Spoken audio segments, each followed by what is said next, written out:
kind of fun is that let's look at that we have individuals from every background. Like I said, some with master's degree, some who were in prison, some that have been homeless for many years. And it is the most amazing part to me, and what I truly, truly, truly love about our program is that we take individuals from all walks of life and they become family. And watching that happen just never ceases to amaze me. And that is not anything that we can do as staff. That is just watching them be good humans to each other. And that's what makes me keep going. And that's what makes it just beautiful. When I left one night at our 55th Street program, a couple individuals were watching TV by the fireplace and they had their dog, and they were just, it's just like being at anyone else's home. And even though there's 9 people there, they just advocate for each other, and we don't even have to do anything once they all start working together. And that's pretty fantastic. I would say that's a story of impact, I guess, and why I stay in the field all in one. I don't know how I'm doing on time. No, you're doing good. Okay. Thank you, Cassie. And again, we can go through. We have 3 more incredible individuals in our community to speak with. If you have questions specifically for Cassie about Adapta, we encourage you to put them in the chat, and we will circle back. I know, Cassie, one of the things I mentioned earlier as we were getting ready is what do you need at Adapta? So think about that while everyone else is talking, other than perhaps additional sources of funding, because I think everyone has that answer. But think through that, if you will, and we'll circle back to that question at the end. But thanks so much for joining us. I'm excited. I know I want to hear more about the 55th Street location as well. I toured that before Adapta purchased it, and so I think what a great location that would be for your services. So thank you, Cassie. Next this morning, we are excited to hear from Cindy Ostrowski, the Chief Executive Officer at Hiawatha Homes, Inc., a nonprofit organization dedicated to providing quality support services for individuals with disabilities at home and in the community. Cindy started her career in the disability community in 1989 as a direct support professional and primary counselor. She then worked on her master's degree and became a house coordinator. Prior to working at Hiawatha Homes, Cindy served as the Region 10 Quality Assistance Director. During this role, she worked collaboratively with people with disabilities, advocates, family members, providers, legislators, and other stakeholders in developing and implementing a person-driven quality assurance and licensing process called VOICE. Cindy has been supporting people and advocating for people with disabilities for 36 years. Welcome, Cindy. Hi, and welcome, and thank you so much for having us here today. Just to share about what we do in the community and the wonderful agencies and people we get to support. I am the CEO at Hiawatha Homes. I've been here since 2006, so I see many faces of people on the conversation today that I've known for a long time. So it's good to see everyone today. Well, many of you who have been around Rochester a long time may have known Hiawatha Homes way back when as the Hiawatha Children's Home. And Hiawatha Homes really began because of a dream that families had, community advocates had, to bring children with disabilities, developmental disabilities, back to our community. If we go back in time, the 1920s, 30s, 40s, 50s, even the 60s, we did not have home and community-based services, and we did not have even intermediate care facilities way back when. In the 70s, a group of family members and ARC advocates, and I see Buff and her team on today, so just thanking them for the advocacy that they've done for years and years. But because of our ARC advocates and parents planning in 1973, it took them 3 years to plan the children's home. In 1976, we opened our doors. And Hiawatha Homes has always been known for supporting people with a little bit higher medical needs, especially back in the 70s. Now we've changed our services, but In the 70s, we opened our doors and started supporting children. And back then, you had to be under 18 to be at the children's home, but Hiawatha Children's Home could support people, up to 40 people here at the children's home. Well, times changed and wonderful things happened. And in the 1980s, we had what was called Home and Community-Based Services funding. This came from the federal government to the states through Medicaid. So one thing that's really, really important as we're looking at legislative things this year is we need the support of Medicaid services for the Home and Community-Based Services waiver. Home and Community-Based Services makes it possible to provide funding and support to people to live more independent lives in our community. So once this happened, in the 1980s, we actually opened another home, which is Cassie and her team have at Adapta. That was called the adult home, and that was opened from 1982 to 1997. So a lot changed in the 80s and the 90s and the early 2000s, and today Hiawatha Homes has 19 community residential houses throughout Olmsted County. We also have our Family Support Services program. So today we support about 80 people, currently all adults, in 19 residential services in our Family Support Services program. Hiawatha Homes and the support that we receive comes from each and every individual that we support. And that support, as I said, comes through Home and Community-Based Services. Although we started supporting children as the needs changed and our community changed, kind of like Cassie, we really responded to what people need in our community. Today, we support people with developmental disabilities, with autism, with brain injury, with higher medical needs. Maybe someone had MS, or maybe someone was in a car accident, and we have responded to meet the needs. Like Cassie said, it could be any one of us receiving services at Hiawatha Homes or Adapta. It just takes one car accident or one medical emergency, and we could be needing the support of one another.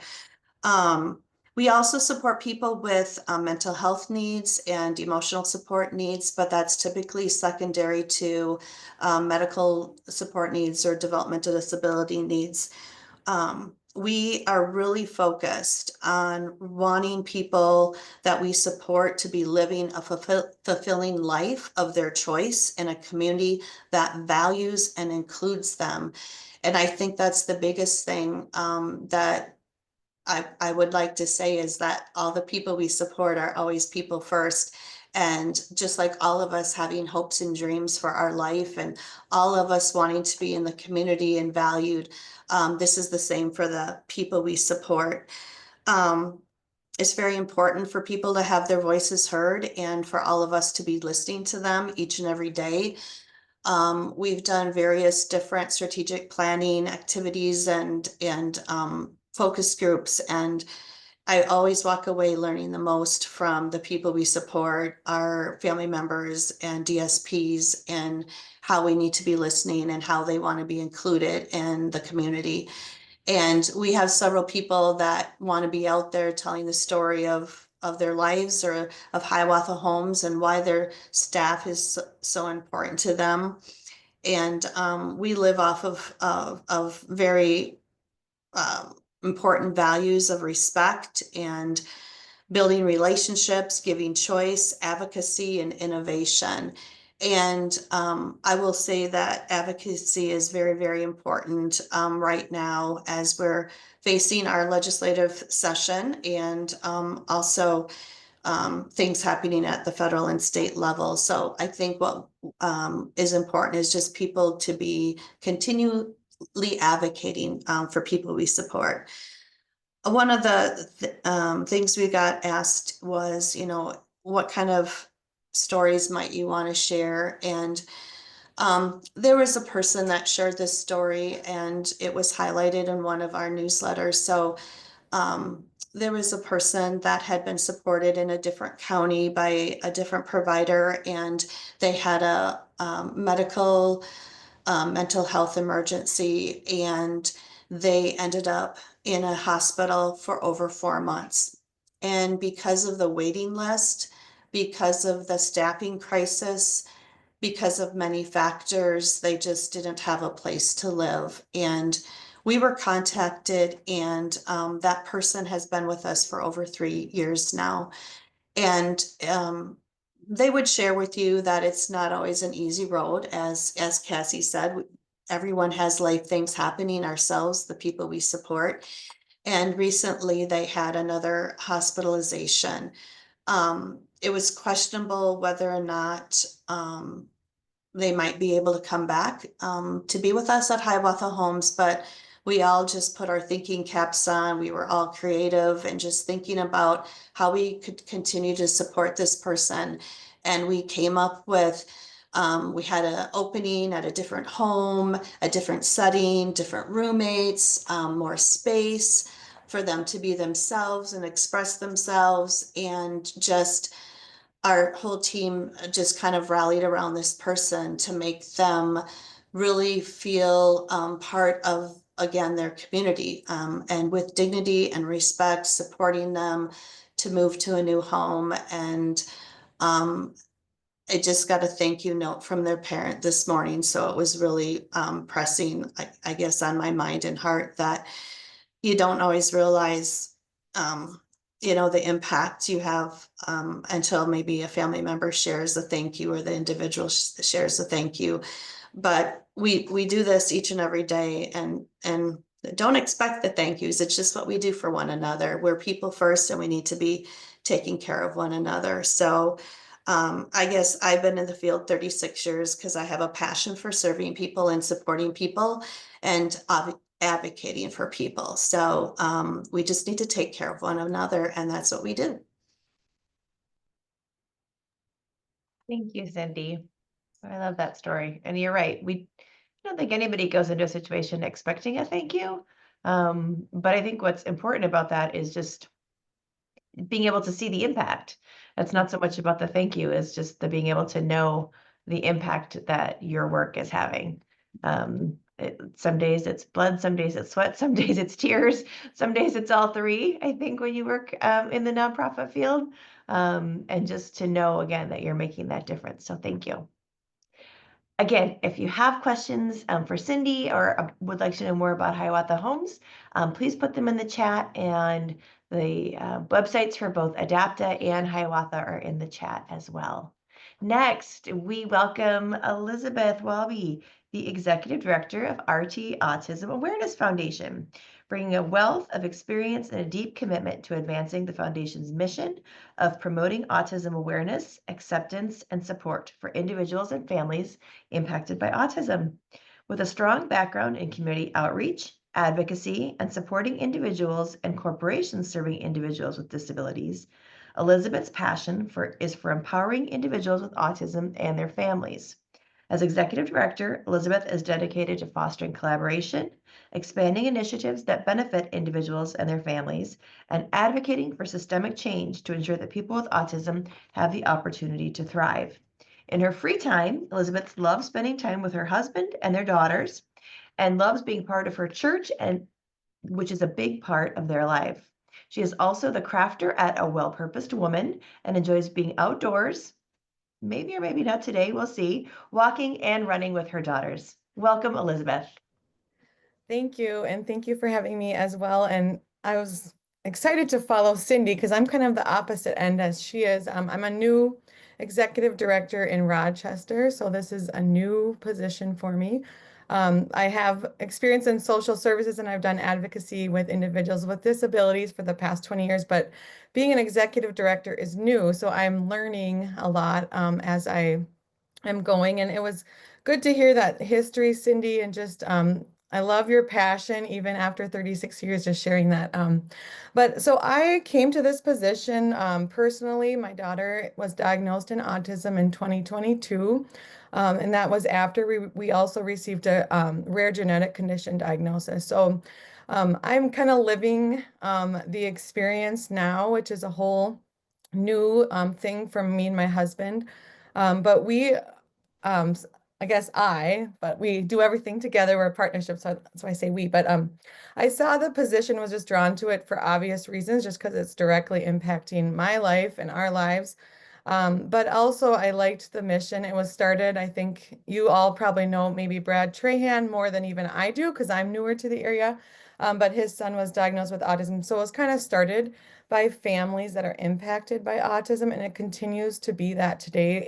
80% of the board and staff have autism in the home. So we are the families that are impacted by autism. And some of the main programs we do at RTAF, one that's maybe a little bit more well known as Project Lifesaver. So the program is designed not only for individuals with autism, but also individuals that might have a cognitive impairment or dementia, Alzheimer's, are also some of the diagnoses that we work with. And it's for individuals who have a tendency to wander away from their homes into the community. Just an example, with autism, there's a high sensory seeking behavior that happens with some individuals. And we have a story of one of our little guys that was on Project Lifesaver this winter, who went out on one of those really, really cold days and ended up getting first-degree burns on his feet. And so it's a real struggle. One of the most powerful stories that we shared at our gala recently was Officer Greg from Rochester Police Department shared a story of how officers received a call that a child was missing that was on Project Lifesaver. And long story short, the child was drawn to water, which is a typical behavior that we see with autism. But the officers, because they had the tracking device on the child, were able to locate them within 9 minutes. And the child was actually chest deep in the water when the officers located them. And I'll say that they didn't even necessarily look to the water just because of the tracking device, but because of the partnership we have with Rochester Police, we offer autism awareness training. And so that's something that has been done in the past, and I wasn't necessarily the one to start that, but it's been something that we've done as an organization. And so that just kind of shows the powerful impact it can really have in individuals' lives. And there's a couple of situations in the Twin Cities recently where there are pretty public drownings of individuals, kids with autism, which as a parent is very, very difficult to hear. And so I can just feel it. And so it just makes the work that is done in Olmsted County so much more, I think, rare. And just really, I want to highlight that just because I do think the collaboration between Rochester Police Department, Olmsted County Sheriff's Department, and Olmsted County and us as a nonprofit is very unique. Most recently, I did work in Dakota County. We definitely worked with law enforcement and stuff, but I think just having the county sheriff and the police department just works so well together. It kind of works out nicely because of the size of Rochester. But it's a very unique program that we have here, and we're thankful to be the fiscal kind of contributors to that. So we raise the funds to help purchase equipment, to send officers to training, and to keep the program running as smoothly as we can. We want to do everything we can do to support the program. And we have had a larger amount of interest in the program, and I think it's probably because of some of the bigger, more visible drownings that happened in the Twin Cities this year. Then another program we have is called CARES, and that's really to just come alongside families that are experiencing a new diagnosis. So autism is well known compared to probably like 20 years ago. You know, it's a pretty common diagnosis. So 1 in 34 or 1 in 36 individuals now do have an autism diagnosis. So if you think about that, that's like almost 3% of Rochester. So that's, you know, your neighbor, someone you might work with. There's such a range of what autism can look like. And so I think as in an organization, you know, that can sometimes be a challenge because we're small and it's like, which direction do we want to kind of move towards? Like, because there's definitely needs in each of the different age ranges. And then there's different needs so 40% of individuals with autism are non-speaking. So there's different needs when someone is not able to speak, as opposed to someone who maybe is able to communicate fully on their own. So those are different issues that we kind of like think of as an organization, what directions to move in. But CARES really comes, I'll go back to CARES, I kind of jumped. But CARES really supports the family. So we have a 12-week educational support group where there are a couple sessions that are strategically like set up so families can just share and just get more of the emotional support, because when you get the diagnosis, it's definitely you're trying to figure out benefits, you're trying to figure out what's available for your child, what's needed for your child to thrive, but then you're also experiencing all the emotions. And I'm trying not to cry, but I might a little bit because I've walked it. So I mean, it's very still fresh in a way for us. We've only been on the journey a couple years.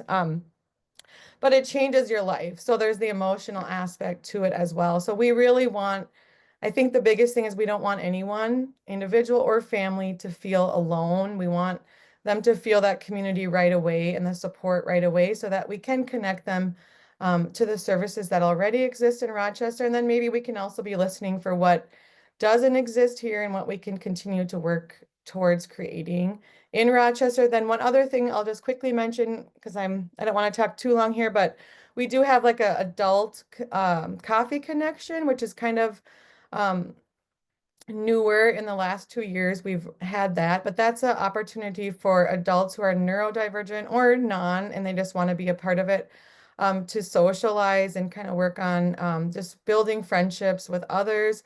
And we've gotten really good feedback from people that that's been very helpful for them. And I know there's growing interest in that area. So that's another thing that we want to think about is how to keep building connections with individuals, families, and then also just the broader community, how to make things more accessible for people with autism. Like I guess I'll say one more thing. We had the sensory friendly immunization clinic at Olmsted County for the second year this year. And so that was like an example of how we can partner with someone else to make something more accessible to our community. But Thank you, Elizabeth. We appreciate you sharing not only the work of RT Autism Foundation, but your very personal connection as well. Again, there's information from Elizabeth. The RTAAF website is in the chat. And again, if you have questions, please put them in there. We would love, we'll have a little bit of time and we'd love to ask our presenters to answer those. We have one more speaker. We have Leanne Bieber who's joining us. Leanne became involved in Special Olympics through her daughter, Melissa, who is an athlete with Rochester Flyers. Leanne has also been in the role of a delegate of the Rochester Flyers Special Olympics team for almost 10 years, volunteering between 20 and 30 hours a week, supporting programming, including the coordination of 12 sports seasons. As a career, Leanne works for Olmsted County as a disability services intake social worker. Keep in mind, I also said she volunteers 20 to 30 hours a week for Special Olympics. So we're going to see how she makes this all happen. Welcome, Leanne. Thank you so much for joining us. Thank you. Good morning, everyone. Yes, it sounds like a lot of hours. And of course, that 20 to 30 fluctuates throughout the different seasons and what's going on. And right now it's very overwhelming. So that's probably why I even gave that answer of 20 to 30, but that is where it's at. Yeah, so I have been the Special Olympics, head of delegation, a co-head since 2016. And right now I have two other individuals that also do the co-head of delegation role, because it is a lot. There's 12 sports that we offer, and then we have a lot of different things within the community that we do as well. Special Olympics started through Eunice Shriver back in 1962. And I think it's interesting, it was a sports camp is really how she started. And then her first Special Olympics games happened in 1965, which started the whole Special Olympics movement. So very interesting how it starts as a sports camp and how many sports camps we have out there, and starting something that they see a need. I'm not sure what the numbers are throughout the nation of people that are in Special Olympics. But in our own delegation, we have 350 athletes that we work with. We also work with about 200 coaches we have on file, and 100 of those, about half of those do what's called are a unified partner as well. So they actually play the sports alongside of the athletes that we work with. So Special Olympics is a global movement with people creating a new world of inclusion and community. So we're all about inclusiveness and making sure people feel like they do have that community where they can be themselves. It's so very critical. And through sports, it's a great way for people to connect. One, they work on their health and wellness. They're also learning from other people.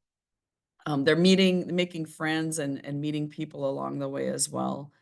The sports training and competition that we have people with intellectual disabilities, as well as, I mean, it's a whole gamut of individuals that we work with. It creates an environment of equality, respect, and acceptance. We work with people,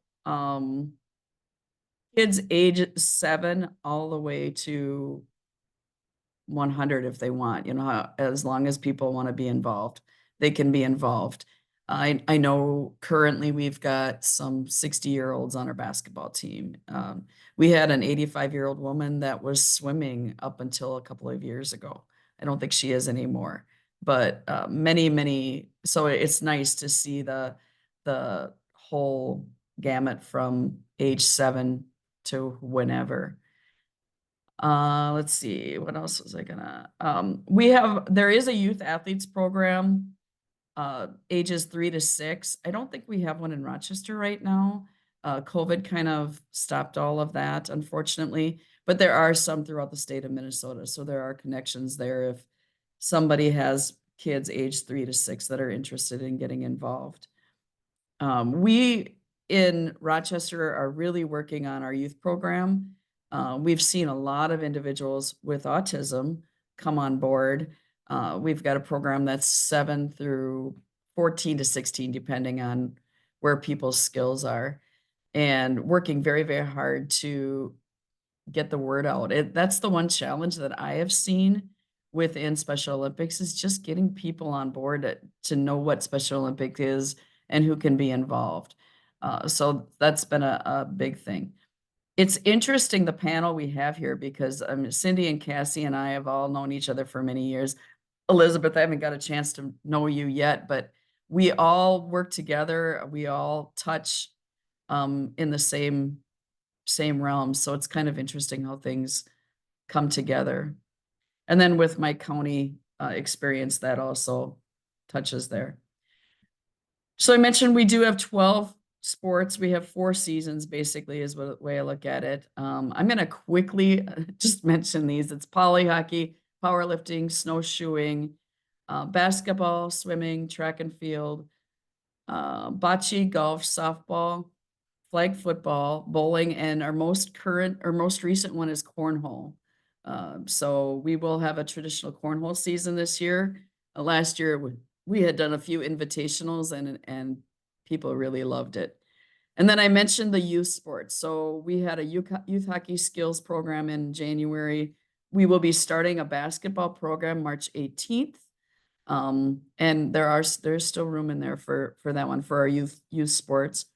And then in the summer, they do basically a hodgepodge of, let's find some activities that youth can get involved in. This last summer, we did something at Roca for climbing and some other things like that. So there's lots of opportunity. When I talk with a new family, one of the main things that I say is, as a young person, let's get those social aspects going. Let's give them that social environment where they can meet other people. The sports are great, fine, wonderful, but that's really what people are looking for at that time. And then we'll build those skills as we go. And then they learn from those sports as well.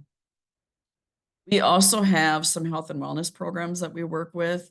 One is our SOFIT program that has 4 pillars. We work on social wellness, emotional wellness, nutritional wellness, and physical wellness. Then we have our Fit 5 program that really focuses on helping people to remember to drink 5 bottles of water, eat 5 fruits and vegetables a day, exercise 5 times a week. One thing I think the athletes I work with are tired of hearing, but it's like, we practice once a week with all of our sports. And when you think about sports, practicing once a week is not that healthy. You need to keep it, you need to keep your body going throughout the week. So the Fit 5 and the SoFit programs are so very, very important.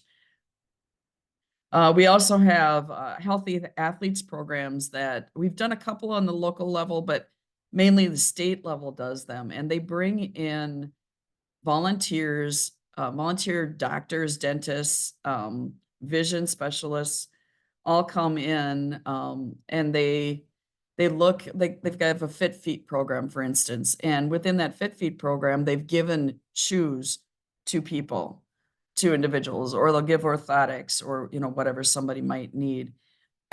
Excuse me. Opening eyes, they've given glasses to people. I know my daughter got a great pair of sunglasses. So when the Lions Club, that's one of them that I know of, donates glasses, many of those glasses come in to Special Olympics. So it's really cool to see how those come through. They do Special Smiles, a dental program, a hearing program, and then a health and wellness program. We also have leadership opportunities. We've got global messengers that they learn to give speeches or presentations. That's mainly the athletes that are doing that. We have athletes as coaches, athletes as ambassadors. They also learn about governance. They learn about politics. There's many different leadership programs that are. So getting to what we really need, we have 350 athletes, and 12 programs. So our main need is volunteers. Those our coaches are wonderful, and we have a pretty consistent group, but we can always use more. So that's really where our need is. Mainly a volunteer option, like within a sport, is a 10 to 12 week program, weekly practices, and then a state and a regional competition within those. And then, of course, donations are the other piece. Nobody else had mentioned that, but we all, I'm sure, work with the donation piece. Our focus right now is really on unified play, and we have unified partners again that within some of the team sports that work alongside the athletes. So they're out on the field or the court and basically coaching within. So it's a really cool program, and it really helps. I mean, we have a lot of kids like ages 12 and up that will be unified partners. So it's a great opportunity for them to get some volunteer experience and go from there. I don't know where I'm at with time, but I'm going to give you just a couple quick stories. Recently at our regional poly hockey tournament, a mom was telling me how she so appreciates Special Olympics because her son basically has come out of his shell. She never believed he would be working on his sports at the level he's working at. He talks so much more. He can communicate with people so much more. It's just amazing. She said she doesn't know where he would be without it. So really appreciated that. His self-confidence has been amazing. And then one other story, a young man who started powerlifting last year. This young man was really struggling with depression. He had been in and out of the hospital many, many, many times. Would be at home, wouldn't want to go anywhere, wouldn't want to do anything. He started doing the powerlifting program, and again, his self-confidence picked up. He wasn't bored every day. He found something that he really, really enjoyed. He is out again his second year this year. And he found success, and it was amazing watching him at state competition last year. He had, I think there was like 12 or 15 family members that actually joined him. And every one of those family members kept coming up to me and thanking me because he finally came out of his shell and he finally found something he loved to do. So just love that those kinds of stories. It's always so very helpful. I think that's basically my story. Thank you, Leanne. And I would encourage you, if you have a contact, Ellen put the Rochester Flyers website address in the chat, but if you have a specific person or a name, because you mentioned needing volunteers, if there's someone in particular that they should contact, please go ahead and add that as well. So, and Cassie, Cindy, Elizabeth, things you would want to add, things you thought about? I had a few things because I went first and didn't space my time very well. But I just wanted to mention that Cindy reminded me, but about the hospitalizations and the shortage of beds and that. And as we're coming up on some shifts in possible Medicaid and all of that, I do think it's worth mentioning that the home and community-based services is a good chunk of the budget, right? But it is still cheaper than hospitalizations. And I think when you are looking at prevention versus being reactive in our community and in our politics, sometimes being reactive, it looks like we're saving a bunch of money up front, but then in the back end, we already have a lot of bottleneck happening in the hospitals. I just took back one of my clients who had been in the hospital, and this is on the mental health side, for 13 months before he could get out. And that is on upwards of $6,000 a day, depending on where they are.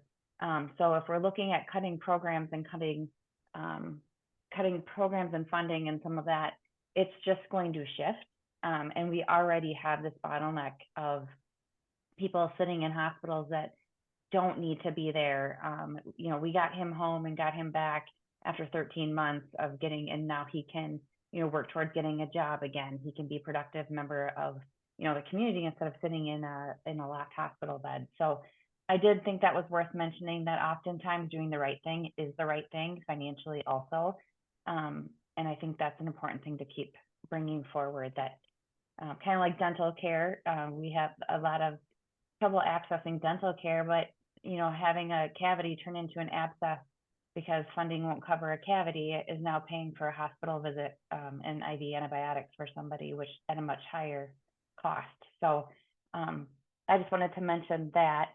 And then for any needs or leads, I'm just throwing my dreams out into the atmosphere here. And so my dream and what we've been working on at Adapta is expanding our wraparound services. So we are looking for apartment buildings, 4plexes, 6plexes, 8plexes, some sort of apartment that is, asbestos free and has sprinklers and is somewhere that we'd want to live also, to expand our program. We have quite a few individuals who are ready to fledge the nest and get into the community, but aren't able to find a place where we can continue following them in the community, and that's important to them. So they quickly get bought up by investors in our community. It is very difficult to find a good quality apartment building. So that is something that we've been working on for quite some time and just haven't been able to connect with the right location yet. And the other thing that we are dreaming, if I can just throw that out there, my pipe dream would be to somehow incorporate some sort of animal into the work that we do, whether it's my dream still is, I don't have a way to pay for it, but is to put, chickens, goats, horses, some sort of taking care of something else in order to feel connected to your community and nature and all of that. So anything that, I don't even have a specific ask for that. It's just a pipe dream that it's really hard to pay for vet bills on a $21 an hour reimbursement rate for, day programming. So just throwing that out there. That's all. If anyone knows of any properties or things like that. If you don't ask, you'll never know what I connections. know, right? I'm You like, never know what really, connections can be made. So yes, yep, exactly. I know Cindy, you had unmuted there for a second too. Yeah, I was just gonna say, Hiawatha Homes, we couldn't do what we do without the support of our Hiawatha Homes Foundation and our many active community members who support us. And I just wanted to, I guess, just thank our community supporters, but also thank our direct support professionals. I wanted to mention one of the stories with during COVID, people don't realize that, residential services is residential services. That means we support people 365 days a year, 24/7. And when the governor shut down services and our day programs had to close, everyone stayed home, and the direct support professionals and our supervisors, nursing team, they were our heroes and supporting people each and every day and being creative of connecting into the community. But we live in a very challenging time right now. I mean, we are all doing wonderful, great services, but these services are at risks. And I think we need to mention that the staffing shortages, the staffing crises, Hiawatha Homes, we had our team up to 400 staff, and now we're struggling to stay at like 225 people. And we used to support around 100 to 120 people, and now we're supporting up 80 people. And so the number of people we can support is definitely dependent on the number of direct support professionals we have and team members that we have. And we can't do work in the community and supporting people to be as independent as they hope and dream to be without some support staff. And Cassie mentioned it a little bit, but the state pays us $17.57 an hour to pay our staff, and we're starting our staff at $18 an hour. So there's a huge funding gap, and we've made it an awareness point throughout our community that we need to pay our direct support professionals a livable wage. And it's really hard to live on a livable wage between $18 and $22 an hour with 30 years of experience that they might have. And so we keep advocating at the Capitol, and we're very dependent on state legislation for the funding that we get for services and direct support professionals. So all of our community's help is greatly appreciative. So if you've ever been to our Festival of Trees or Gala or just given, thank you very much. We totally have been supporting and program by our foundation's support. Without our foundation, not sure where Hiawatha Inc. would be. So thank you. Thank you, Cindy. Can I ask a question to Cindy just to follow up from what she said? So what happens to the 40 individuals that you can no longer serve because of the staffing shortage? We had about 15 to 20 people in our family support services program. And when COVID hit, we closed that program because people were still living with mom and dad and grandma and grandpa or family members. We've slowly tried to, welcome them back by the number of staff we have is totally dependent. So we've brought back 9 people. So our program is regrowing, but we did, back in the 2016, 17, 18 era, we had meetings with families to tell them about the staffing crisis coming. It's coming, and then it's here, but not then COVID hit. We did consolidate homes, and if people moved away, if people passed away, we never filled certain beds. We downsized, we consolidated. So when in 2008, I was so excited to open our Stonebridge home for gentlemen with brain injuries, and that was our 22nd home. But now we're at 19 homes, so we have had to consolidate services. We've only had to ask 3 people to relocate.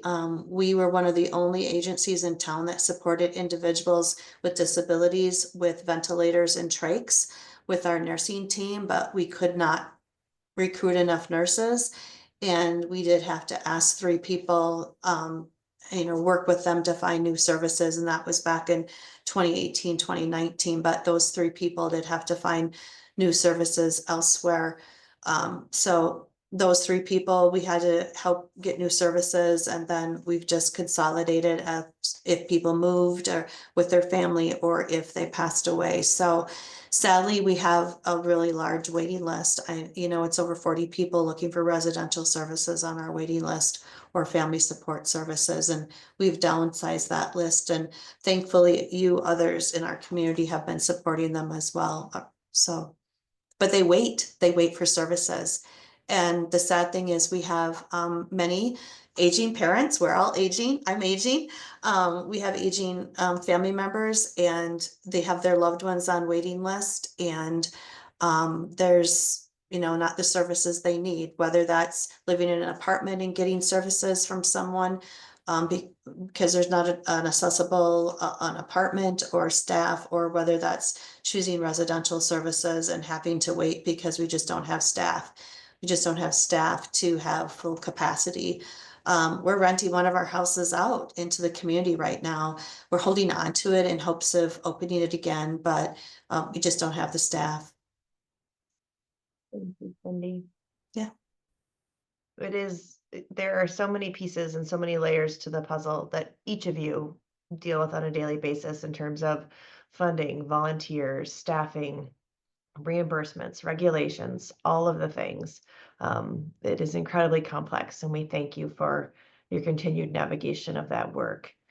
Cassie, I just want to make sure you saw in the chat, Leanne put that they do have a connection to some llamas. So you never know, again, what connections might happen, or, potentially everybody needs more funding. If you do branch off into chickens, maybe that could be a whole cottage industry for you. Eggs are like $42 a dozen right now. Okay, not that high, but I mean, you never know. It could be a revenue source. I'm gonna just do something I hadn't planned on doing at the close, but something when Shirley, Elizabeth, and Leanne as parents, and Cindy and Cassie both mentioned it as well. You could need their services at any time, completely unexpectedly. And there is a poem, and I'm sure most of you on this call have heard it, called Welcome to Holland.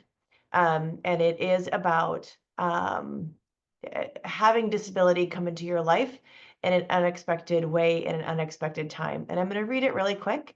It is from 1987. So it has been around there. It has been around for a long time, but it has given a lot of comfort to people on this journey.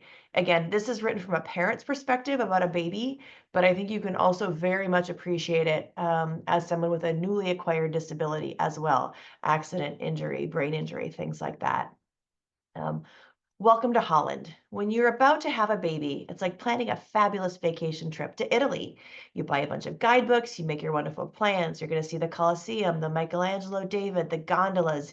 You may learn some handy phrases in Italian. It's all very exciting. And after months of anticipation, the day arrives. You pack your bags and off you go. Several hours later, the plane lands. The flight attendant comes in and says, "Welcome to Holland." Holland, you say? What do you mean Holland? I signed up for Italy. I was supposed to be in Italy. All my life, I've dreamed of going to Italy. But there's been a change in the flight plan. They've landed to Holland, and there you must stay. The important thing is that they haven't taken you to a horrible, disgusting, filthy place full of famine and disease. It's just a different place. So you must go out and buy new guidebooks. You must learn a whole new language, and you'll meet a whole new group of people you never would have met. It's just a different place. It might be slower paced than Italy, less flashy than Italy, but after you've been there a while and you catch your breath, you look around and you begin to notice that Holland has windmills. Holland has tulips. Holland even has Rembrandts. But everyone you know is busy coming and going from Italy, and they're all bragging about what a wonderful time they had there. And for the rest of your life, you may say, yes, that's where I was supposed to go. That's what I had planned. And the pain of that will never, ever go away, because the loss of that dream is a very significant loss. But if you spend your life mourning the fact that you didn't get to go to Italy, you may never be free to enjoy the very special and very lovely things about Holland.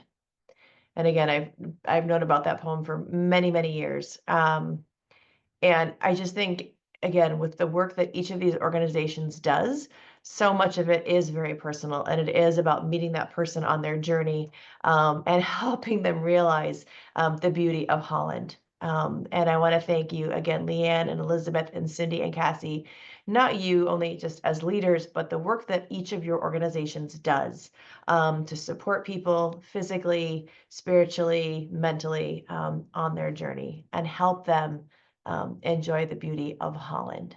So thank you. Thanks to each of you for joining us today. We're very excited to learn from each of you. Again, if you have questions, we would encourage each of you to reach out to these organizations and find out how you can get involved and be supportive. So we hope that you will join us next month, Wednesday the 2nd, I believe it is. We will be focusing on Wednesday the 2nd of April. We will be focusing on a conversation about organizations fighting food insecurity in our community. Another topic, along with services for people with disabilities and potential cuts that are happening, but another very important issue in our community facing extreme needs. So thank you all very much for joining us. Thank you for the work that you do, and we hope to see you in April. Have a great day.